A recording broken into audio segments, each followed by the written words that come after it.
အားလုံးမင်္ဂလာပါ Green Hacker C# Online Training Course ကနေပြီးတော့ကြိုဆိုပါရစေ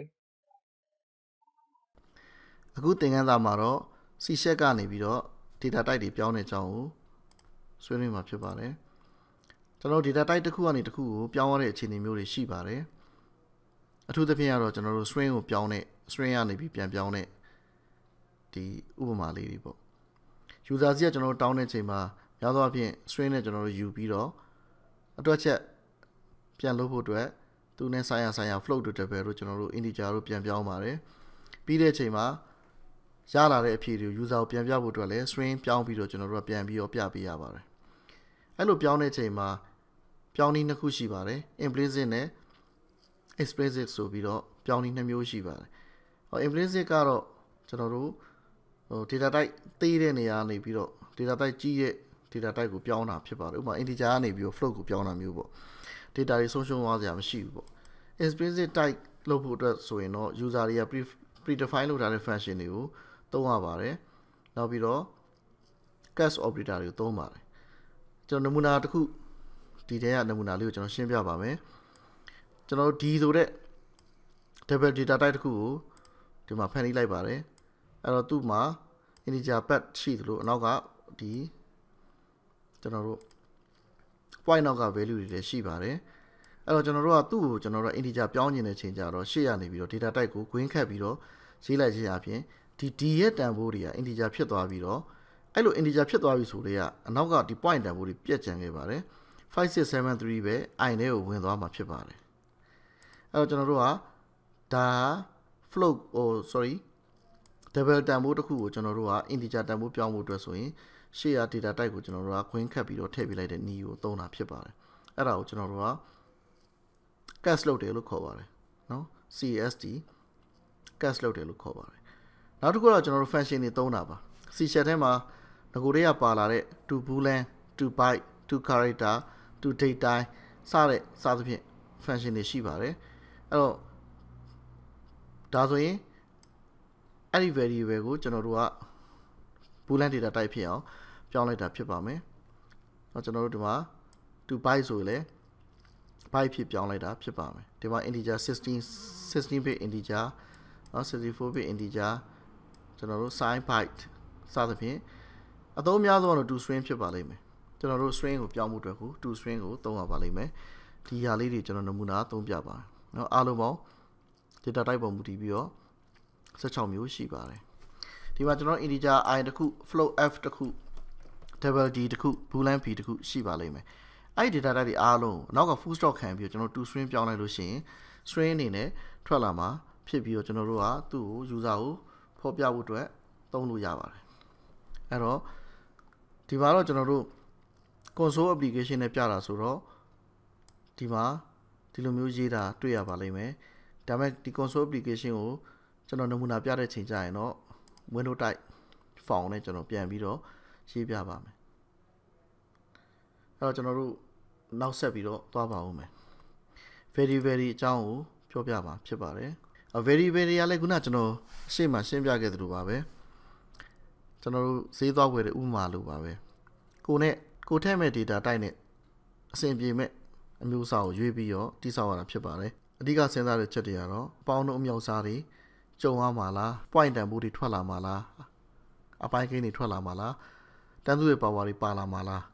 ဒါတွေကိုဆုံးဖြတ်ပြီးတော့ကျွန်တော်တို့ကအကြမ်းဖျင်းအားဖြင့် float ဒါမှမဟုတ် double ကိုသုံးမလားဒါမှမဟုတ်လို့ရှိရင် integer data type အမျိုးအစားတွေသုံးမလားဆိုပြီးတော့စဉ်းစားမှာဖြစ်ပါတယ်ပြီးတော့မှကျွန်တော်တို့အရွယ်အစားကိုပြန်ပြီးစဉ်းစားပါမယ် float ဆိုလို့ရှိရင်လည်း floating point value တွေမှာ size အရန်ကြီးမလားဒါမှမဟုတ်လို့ရှိရင်အလယ်လက်ဖြစ်မလားအဲ့ရနေပြီး float နဲ့ double နဲ့ကိုကျွန်တော်တို့ကခုနကသူ့ဇယားကိုကြည့်ပြီးသွားခွဲရမှာဖြစ်ပါတယ် integer တွေကလည်းအဲ့လိုပါလေ integer တန်ဖိုးအနှုတ်တန်ဖိုးတွေပါမလားအပေါင်းတန်ဖိုးတွေကြီးပဲလားဒါမှမဟုတ်လို့ရှိရင်သူကအများဆုံးဘယ်လောက်ဖြစ်နိုင်လဲစတဲ့အချက်တွေပေါ်မူတည်ပြီးတော့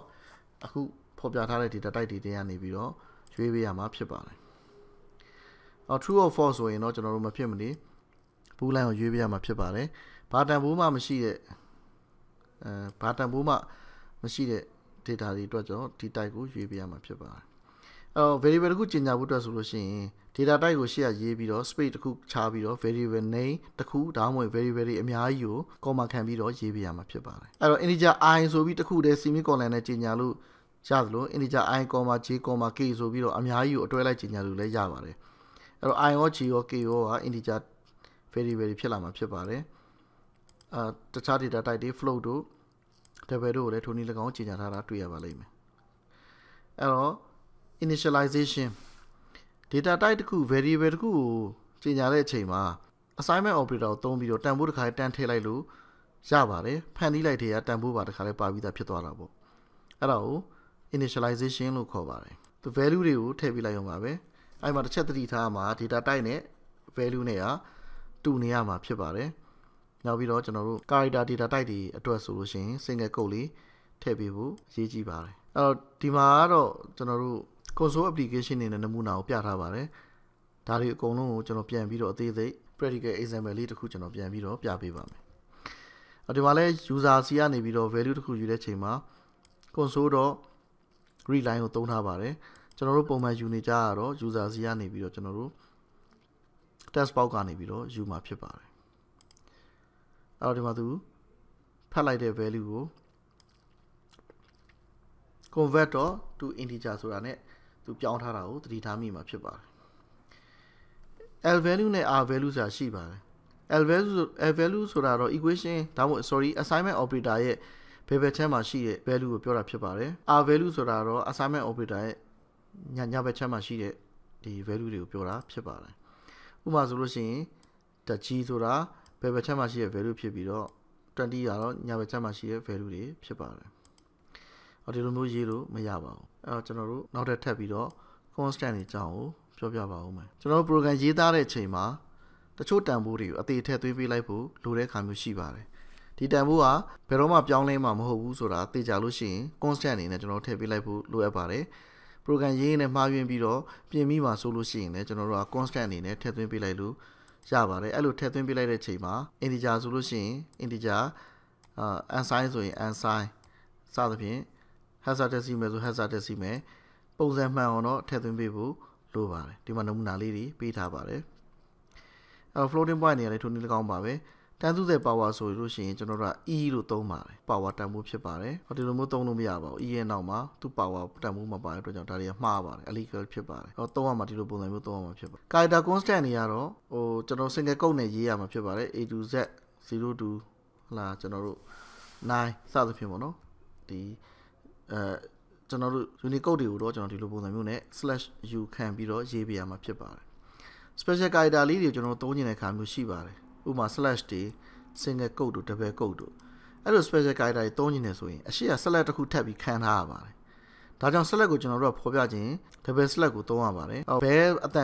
တန်လေးမြည်စေခြင်းလဲဆို slash a ကိုသုံးရပါတယ်ဒါ c ပါနဲ့အတူတူပဲဖြစ်ပါတယ်အဲ့တော့ဒီမှာကျွန်တော် new line တစ်ကြောင်းဆင်းခြင်းလဲဆို slash n ကိုခံသုံးရပါတယ်အဲ့ဒီသင်္ကေတကိုခံမသုံးမဲ့နဲ့တခါလဲတန်းရေးခြင်းလဲဆိုလို့ရှိရင်ရေးတဲ့နည်းလည်းရှိပါတယ်ဒါကတော့ကျွန်တော်တို့ဒါ tab တစ်ခုစီချဖို့တော့ကျွန်တော် select d ကိုခံပြီးသုံးတာဖြစ်ပါတယ်တချောင်းဆင်းဖို့တော့ select n ကိုခေါ်ပြီးသုံးတာဖြစ်ပါတယ် format လုပ်ဖို့တခါလေးကြာရင်အသုံးကျပါတယ်ဒါပေမဲ့တခါလေးကြာရင်အဲ့လိုမျိုးရေးရတာအခက်အခဲတစ်ခုဖြစ်လာပါတယ်မှာကျွန်တော်တို့ pad တစ်ခုရေးပြီးဆိုပါတော့ file တစ်ခုရဲ့တည်နေရာကိုရေးပြီးဆိုရင်ကျွန်တော် /c prompt/ ကျွန်တော်တို့ folder နာမည် folder နာမည် file name ဆိုပြီးရေးမယ်ဆိုရင် select နေရာမှာကျွန်တော်တို့က select တစ်ခုထပ်တိုးပြီးတော့ရေးနေရပါလိမ့်မယ်အမှားယွင်းနေလည်းဖြစ်နိုင်ပါတယ်အဲ့လိုကအမျိုးကြလို့ရှိရင်ကျွန်တော်တို့ဒီက ampersand လေးရှေ့ကထည့်ပေးလိုက်လို့ရှိရင်အဲ့လို select တွေအပူထက်ခံစရာမလိုဘဲနဲ့တန်းရေးလို့ရမှာဖြစ်ပါတယ်အဲ့တော့ constant တွေကို define လုပ်ဖို့အတွက်ဆိုရင်ကျွန်တော်တို့ရှေ့က const ဆိုတဲ့ keywords လေး